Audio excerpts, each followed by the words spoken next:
Good morning. I'm John Ellsworth with Success Strategies. I am the founder of Success Strategies Incorporated and the creator of the Success Strategies Advantage. And I want to talk to you about something I entitled Desperate Times Call for, and you fill in the blank. The answer is desperate measures in the general sense of the phrase, but I want to tell you that I disagree with that. Instead, I'd like us to be proactive, and I'd like us to start doing what I call thinking for a change. Now, I'm not suggesting you haven't been thinking. That's not the point. But I want you to be thinking for a change. Change that we need to make in your business, change we need to make in our thinking, your thinking, my thinking, and how we need to be thinking in whatever our industry is. If you think about the song, and you've seen some articles probably that I wrote about this, Huey Lewis and the News, and they sing, "I'm taking what they're giving because I'm working for a living." I want you to get out of that mode. I want you to get out of that mode and think about two things. Survival and success require us thinking about what must I change to be better at what I do.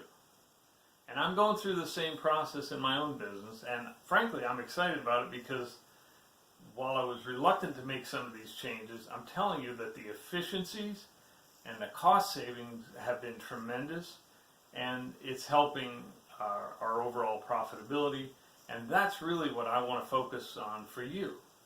So let's talk about what we need to be changing, what we need to be thinking about changing to ensure not only your survival, but your success as well. Number one, I want to talk about efficiency measures. A lot of my clients are dairy operations, and on dairies, we talk about a number of different things. Feed efficiency, is yours improving? Do you even know what it is? Feed efficiency is the amount of energy-corrected milk in pounds divided by the pounds of dry matter intake. Is yours 1.5, 1.6? Is it way lower? It's probably not any higher, much higher than that, I would imagine. But is it improving? And not only I want you to think about not only competing against your neighbors, but compete against yourself. If it was 1.40 last year, can we get it to 1.5 this year? In other words, as I said earlier, become more efficient. How about labor efficiency? How about in a case of a dairy and a milking barn, how many turns per hour are we getting? You would be amazed in my discussions with different producers and some new clients and prospects how low their turns per hour are, which tells me that something's not working right. The cows per man are low. Instead of being at least 100 cows per man, they're like 55. Well, that doesn't work very well. It might have worked in 1968, but it doesn't work in 2018 very well at all. How about the number of cows milked per hour? And I hear a lot on the labor side. I want to point something out. I hear a lot about, well, if you don't take better care of me and make my job easier, I'm going to work for Walmart. Well, I can assure you that if an employee has that attitude, you're probably better to let them go to Walmart anyway. And I'm not picking on Walmart, of course. But I assure you, when they go to the Walmart warehouse, they will not be standing around. Kind of reminds me of the story about the guy who walked into a warehouse, saw a gentleman standing there with his arms on the top of the broom, and he asked him, he said, just out of curiosity, how long have you been working here? And the gentleman hanging on the broom said, ever since they threatened to fire me. So I think it's important, and I say that jokingly, but it's important that we look at labor efficiency. It's a two-way street. Yes, we want to take care of employees, but the reality is they need to help take care of you, because it's just like a bank lending money. If the bank doesn't make any money at it, it's a two-way street also. You need a good deal from the bank, but they need to make money as well. And if it's not a two-way street, they won't be around for very long, and then you'll have to go find another lender, which is not a fun process to go through. What other areas of efficiency? How about farming? is what you're doing currently with your land the best use? Or is it, as the saying goes, it's what we've always done? Is it an opportunity to diversify your operation? Some parts of the country it is. I mean, you can grow different things anywhere in the U.S., but there are certain things you can't grow. You can't grow almonds in Wisconsin and Minnesota, of course, but you can do other things. And so I want you to just open your mind and think about, from a farming standpoint, are you doing the best items that will give you the greatest return on investment? How about your debt structure? This amazes me, and I'm not picking on the banks when I say this, but I have to ask you to look at your debt structure and ask yourself, is it structured that it's best for your long-term cash flows?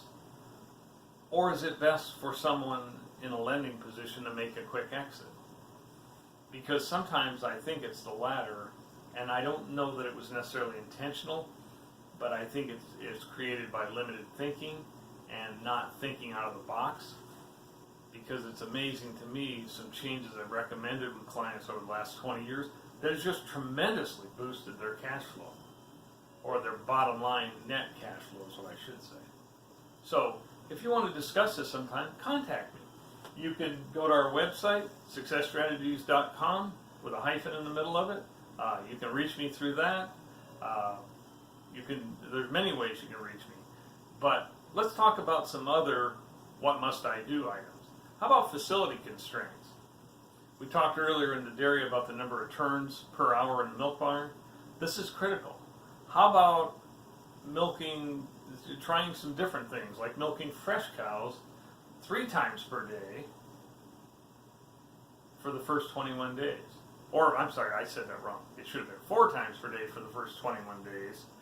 Or, here's another thing we've tried with some clients that has been very successful, and that is milking all fresh cows for up to 120 days, 3 times a day. And the impact of that has been such that their production has equaled, for the lactation, the entire herd has equaled what they would have been if the whole herd was on 3 times year round. So that's kind of amazing, within the constraints of your facility, of course, and what you can change or not change. You need to figure out which of those will work. And I've tried both at different clients based on constraints that they're faced with. In other words, not wanting to spend $2 million or $5 million to build a new milk barn. And they've been able to make them work and make improvements in their operation. Let me mention a couple other things. How about niche markets? Is there something unique to your operation that you can offer? And a lot of people think, well, is it a new cheese product? Is it a yogurt?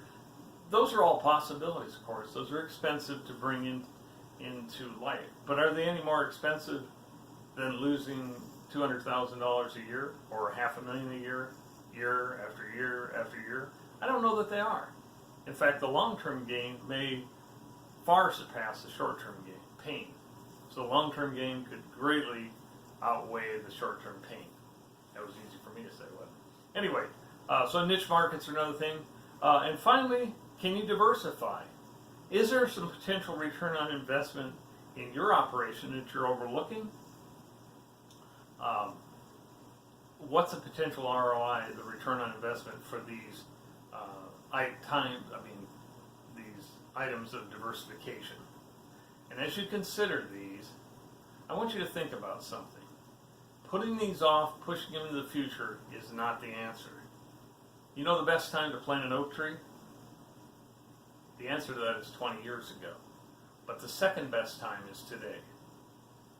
Again, I'm John Ellsworth with Success Strategies, and I'll be out here cheering for you. If I can assist you, please do visit our website, success-strategies.com. I wish you the very best of success, and I hope you have a wonderful year. Thank you.